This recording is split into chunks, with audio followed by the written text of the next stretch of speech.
Hello guys and welcome back to Celebrity Big Brother, and we've got a highlight show to look at. It was an interesting one because of the live launch. The whole episode was essentially just what happened after the live launch, going into the early hours of the morning. I actually felt like we got to know everyone really well, so that by the end of the episode I was like, okay, I actually don't know who I want to leave first, because like there are some people that I'm not so keen on because they're just not as interesting, and then there are some people that I'm like, I really don't want them to go. But then again, it is only on for like less than 3 weeks, so I don't know whether I can really get attached to this cast, because I know that it's going to be over by the point of next Tuesday is the halfway point of the series. How crazy is that? I know, absolutely mental, but it is a good series so far. I know we're only 2 episodes in, but it's got a good cast. I have faith that it will be entertaining. Let's just wait and see what Big Brother throws us, shall we? So guys, if you are enjoying the episodes, make sure you're liking, make sure you're commenting, and make sure you are subscribing. We need everyone to hop on board. We're trying to get to 700 by the end of March. We're almost there. We're 40 away, which is absolutely crazy. Never in a million years did I think we'd be getting this close to 1,000. Come on, guys. You are doing fantastic. Let's just keep pushing.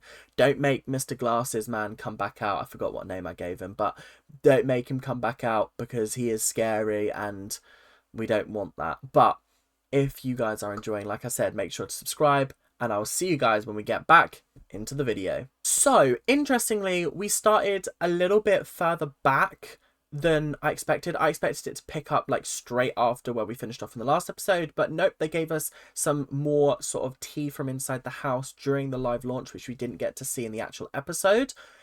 Interestingly, they muddled the times up a little bit. I don't know what was going on with the times, but they weren't quite accurate to what they were when we were watching it live. So I don't know what was going on there. But anyway, Louis came out with some cracking lines. I'm probably going to have an iconic quotes and moments section at the end of the episode, so I'll leave them for there. But it was nice hearing more thoughts from Louis and Sharon about who the people are, about their entrances and things like that. We didn't get to see a great deal from them in the launch show, or as much as I would have wanted, considering they were judging everyone. And it was nice to see sort of some of their reasoning behind certain people. They apparently love Marisha. They think she's lovely. Ekin-Su and Nikita were having a good old chat about who everyone was, because obviously they know each other from The Weakest Link, and then they were like, who's that woman? No idea. Okay, cool. It really did seem like nobody knew who Zizi Mills was. Also, I might have spelt her name wrong. I need to double check that, because watching the episode, it was spelled Zeze, and I was like, really? I could have sworn on Wiki it said Zizi, but obviously Wikipedia is not the best source for that kind of information. But you'd think they'd get people's names spelt correctly. Do you know what I mean? So yeah, it was interesting to see that. Gary said he's free to say anything he wants about the royal family, which I thought is interesting. The thing is, I don't think he's got anything to say negative about the royal family. I don't think he does. He seems to talk very fondly of Kate, and I just don't believe that he's got any sort of ill blood towards the royal family that he's going to spill in here. So I don't know whether we're just going to get to see him, or whether he's just going to be hiding behind that I'm Kate Middleton's uncle kind of persona, because that would get tedious very quickly. And then there was just David flashing everyone as usual. It was it was quite funny. He did have shorts on though, bless him, so can't blame him too much. But yeah, it was a bit of like a bit of an awkward one. So the time came for Louis and Sharon to reveal themselves, and they came out and everyone was like, oh my god, it's Louis and Sharon! Ah! And I could just see so many people from like they were having memories from the early 2000s of watching X Factor, and now they're living with Louis and Sharon, which I find absolutely hysterical and funny, which I think is great. I wonder, because obviously Sharon's only meant to be here for a week. I wonder whether she'll be like, Big Brother, can I stay a bit longer, please? Can I please stay a bit longer? I wonder if she'll do that. It would be interesting if she did, but I do think that she's going to leave after a week. She's going to dip and she's going to be like, bye bye. But I do like the concept of having a celebrity lodger, just like a big name that's only there for a week, just to kind of stir the pot a little bit. I do like that. I think it's a good twist. As much as people are like, oh, they should be there for the experience. They should be. I just think like, just try something different. Just see what works. And currently, like, this is working for me. Currently, maybe it'll change. I don't know. But it was actually really, really interesting to see sort of everyone's reactions to them, but also David, Gary, and Zizi finding out sort of why they were voted. I don't think David and Gary cared as much, but I think Zizi was like a little bit like, what did I do? What did I do? And then Lou was actually the worst for this. Like, genuinely, I was sitting there like, Louis, just stop talking. Louis, just stop talking. Louis, just stop talking. He was like, oh yeah, there were certain criteria. And she was like, I didn't meet the criteria. What was the criteria? And he was like, I can't say anymore. It was based on who we liked. And she was like, so you didn't like me? And he was like, I can't say anymore. And I was like, and then when she was like, so it was your decision, he was like, no, it was all Mrs. O. It's almost I was just her assistant. And I was like, but you're the one who put ZZ up there in place of Coulson. So it was your decision. Yeah. Louis Walsh. Not a fan. Not a fan currently. You're a bit of a weasel, I think. Interesting. But it just it really did bug me, and I felt kind of bad for her in that moment. I was like, she's literally done nothing but walk in, and you've been like, oh yeah, we didn't like you, or that's what you've insinuated. So it's like, what? Yeah, it just felt uncomfortable and yeah, not fun to watch. It was, ugh, yeah. It's probably time to talk about the whole bedroom situation. First of all, Sharon gets her own room, which fair enough. She's the celebrity lodger. I think that's absolutely fair and valid. And there was a point later on in the episode where they were trying to, Ekin-Su and her were trying to take the bags to her room, but she forgot where the room was. So they were kind of wandering around. It was really, really funny. I did enjoy that moment, and I do just love Sharon Osbourne. I think she's so hysterical and so funny, and she does just really make me chuckle. But when it came to picking beds in the big room, Lauren kind of just sat down on one of the double beds, and then Louis walked in and went, up, up, up. That's my bed. Get up, up, come on, out. And I was like she was a dog. And I was just sat there like, this, first of all, really uncomfortable to watch. Second of all, why are you talking to another human being like that? Thirdly, he finished it off with, oh, she knows it's a joke. Because Gary pulled him aside and was like, mate, that wasn't on. And he was like, oh, she knows it's a joke. And I was like, does she? Because she was like, oh, okay, I'm not going to fight with you. And then just kind of walked off and claimed the other double bed. And I was just like, this is a really uncomfortable, tense exchange of dialogue. I really didn't like it. And like, not to be funny, but it didn't really paint Louis in the nicest light. I think it actually made him look like a bit of a cock. Yeah. Like from this episode, if he went on Friday, I don't think I'd be too unhappy. Is that just me? Maybe I'm missing something with Louis, but like I just don't find him funny when he says mean things. It's not like Simon Cowell, who's like built a brand of being mean. Whenever it comes from Louis, it just feels mean. I don't know. When it comes from Simon, like when he's calling you a donkey, not a donkey, that's Gordon Ramsay. When he says you have no talent, I don't know, but it feels like it because he's like this caricature of like this mean person. It comes off like you can just take it. I would take it on the chin, but when it comes from Louis, and I think actually, what? Oh yeah, it's tough. It's tough. I'm not enjoying Louis at the moment, but let's move on to talk about something else.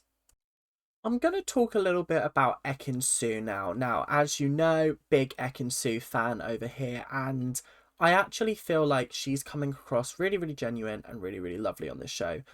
She had a conversation with Louis and Sharon, and she basically was like, what's your one piece of advice for like sort of someone that's just getting into this industry and sort of finding their feet? And Sharon was basically like, don't let time get away from you. Time is precious and it does run out. And I actually thought it was a really, really lovely bonding moment between the three of them.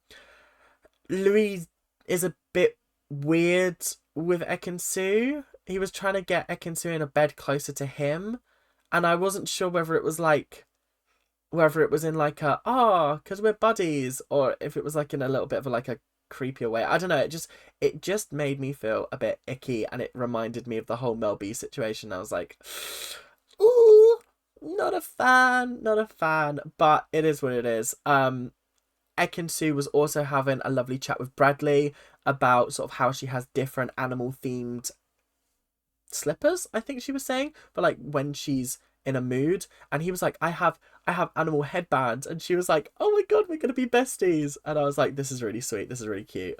I actually do like Bradley. I think he's really sweet and lovely, and I'm I just want a little bit more from him, but like I feel like technically we're on day one, so I'm not expecting him to give his whole life story.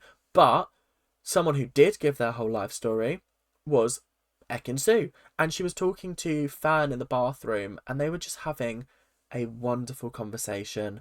And Fern Britton really does seem like the kind of person that you would want to have a conversation with and just talk, and she'll just listen and give you good advice. Like I really do feel like she's got a therapist in her blood, and I really do love that. And it was really lovely seeing Ekin-Su sort of open up and talk about sort of how she has kind of imposter syndrome at times. She's always like a strong advocate and role model for sort of people younger than her, but then like she feels like she can't have that emotional side because she's got to be strong.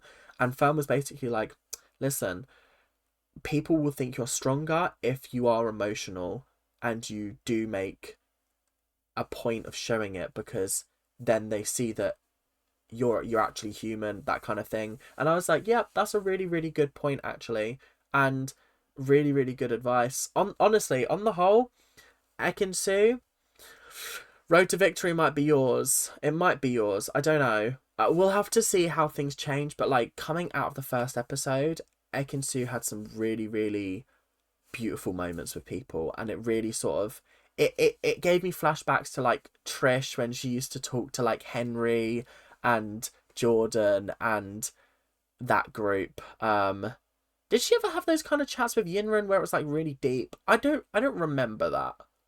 Or Matty, I don't remember them having deep chats. But I remember Trish having deep chats with Henry and Jordan. But anyway, regardless, moving on. Yeah, Ekin-Su was really lovely in this episode. I wondered how long it would be until the Meghan Markle situation was brought up, and it was less than 30 minutes. It was... It's a tough one, because Meghan Markle, that whole situation, really caused a divide in this country. Most people were kind of sort of not against her, but against what had happened. I mean, obviously there are some people that are just against her because they're racist or whatever, but there are some people that were just against what the whole situation, and how she was like, I want privacy, I really want privacy, and the British press aren't giving me that. Let me move to LA and let me basically drop Harry out of the royal family. Like obviously it was his choice as well, let's be honest. But like let's do that. And then when they get over there, they're like, oh, Oprah, do you want to interview us? Apple, do you want like a deal with us? Spotify, do you want a podcast? It's like, huh? What happened to wanting to be private? I can it's difficult because I can see it from both sides. Like I can see the unfair treatment, and it was unfair. But then they haven't helped themselves since by wanting to go private, and then Netflix dealing it up. Yeah, anyway. So That's the little background on the situation. So Gary brings it up, and he worded it very carefully, and I was very impressed with his wording very carefully. But he was basically like, Megan came in and sort of disrupted a harmony between the brothers, because it used to be Will, Kate, Harry, and then it became two couples, and that doesn't always work out. That's basically the extent of the conversation. And then Sharon was basically like, yeah, they weren't really well received in LA, to be honest. It did ruffle some feathers, it did cause a stir, and like I can't remember if she said like people are not too fond of them, but like I wouldn't be surprised if they are. Do you know what I mean? It it's a tricky one. It's a tricky one. But yeah, that's the Meghan Markle sitch. And yeah, can we not mention her name on the show? Do you know what I mean? Like, just there's no point talking about it. Like, there actually isn't. What's the point? It's not going to change anything. I'm just going to talk about some random conversations that were happening. Levi said he's going to teach Bradley to cook, or at least to sort of make cool omelets, I guess. Levi got straight in the kitchen and started making omelets for everyone, which I thought was really, really lovely. Levi just seems like such a lovely guy, and I'm excited to learn more about him, because obviously I only know sort of what we've been told in sort of his interviews. So yeah, I'm excited to see what happens there. Moving on to Marisha. Marisha actually said some interesting things. She obviously started her career in America on the Book of Mormon tour, I think it was, and then she went to Broadway, and then she came to the West End, and she said that she feels so free on the West End, because on Broadway they're very much sort of like, you played this role, you played this role, whereas on the West End they're like, oh, you want to play this role? Yeah, sure, go for it. Go for it. You're talented, go for it. And I mean, that's like, I feel like that's really proven by sort of things like Guys and Dolls, and what else did she do? She did Hairspray. What did she do after Hairspray? It was something I didn't see, and I meant to see it and I missed it, unfortunately. But yeah, she's a very, very talented performer, and you could give her any role and she would absolutely smash it, and she would. You just know she would. And there's a lot of people questioning why she's even on here, but like, Broadway and West End stars are just as sort of popular as like other people in like, we've got Kate Middleton's uncle in here. What do you mean that's his claim to fame?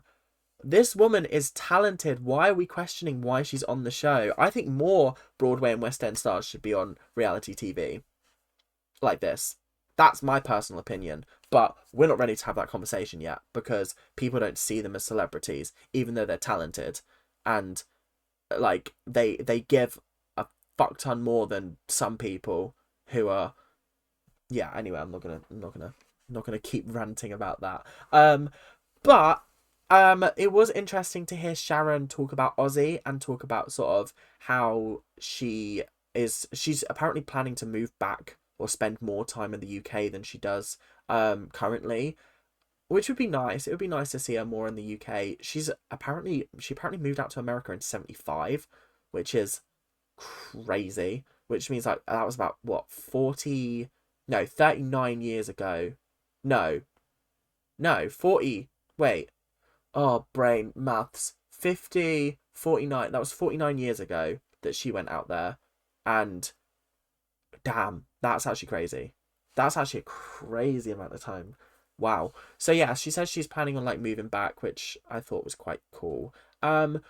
But yeah, that was kind of like the little odds and sods. There was also a conversation between Louis and Zizi about what they watch. And Zizi was like, oh, I watch a lot of reality TV. And Louis was like, I watch the news. I watch BBC News, I watch ITV News, I watch Sky News, I watch Al Jazeera, France 24. And I was sitting there going, you actually are the most boring person in the house currently.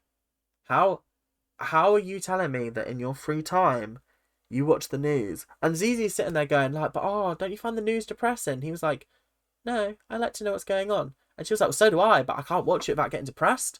And he was like, ah. Yeah, honestly, a weird conversation. It was a very, very strange conversation, I gotta say. Guys, it's the return of iconic quotes and moments, and I'm so excited to be back. It's been a while, and I'm very excited to get straight into it. Louis is going to kick us off today. He started off the episode with a absolutely hilarious line, which was, and he was talking about Lauren Simon. He was like, has she had any work done? Then he turned to Sharon and went, you'd know.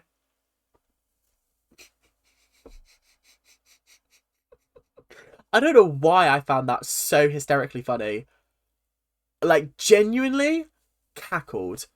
I thought it was so funny because he was, and she just kind of went, oh, yeah, fair enough, yeah. And I was just like, that was so funny. And honestly, I rate it 10 out of 10. Really, really funny from Louis. Yeah. Another iconic moment from Louis was Louis whispering to Sharon and going, I see a budding romance. Like, literally as loud as he possibly could whilst whispering. And he was like, Nikita and Ekin Su. I'm fairly certain they both have partners outside the house. Obviously, Ekin Su's not with Davide anymore. But maybe she is single? I don't actually know. Because there was like rumours that she's dating someone from the Traitors. I don't know. Maybe? Yeah. But either way, I don't see anything more than a friendship between Nikita and Ekin Su. I'll be 100% honest. Yeah. It is what it is. Do you know what I mean? I'm not really expecting anything to come of that. Celebrity seasons are weird because like I don't expect romances to happen because they just end so poorly and badly. Like, ugh, yeah, it's not great. It's not great. But that was a very, very funny moment. The last iconic moment from this episode was Levi Roots revealing that he has 8 children with 7 different women, which I can't work out if that is horrific or low-key iconic. They all took it quite funny and like they took it well. Marisha was even joking that she could be Levi's daughter. Um, and I did just find it really entertaining and funny. I do think Levi is a really, really funny guy, and I'm really excited to see what else he has in store for us. So, guys, that is the end of the episode. Really, really quickly, they announced on Late and Live that Sharon chose Gary to put up for eviction, which again I think is very, very interesting. But at least we know that David and Zizi are safe for now, but obviously they've still got to do nominations to give other people for other people to go up against Gary. But that is all we have time for today. So I hope you guys enjoyed. I hope you guys are having a fabulous, wonderful time. And make sure to like, make sure to comment, make sure to subscribe. And I will see you guys in the next episode, probably tomorrow. In fact, definitely tomorrow, of Big Brother, Celebrity Big Brother. I've got to keep saying Celebrity Big Brother. But yeah, thank you guys for watching. Keep on ranting. Bye now.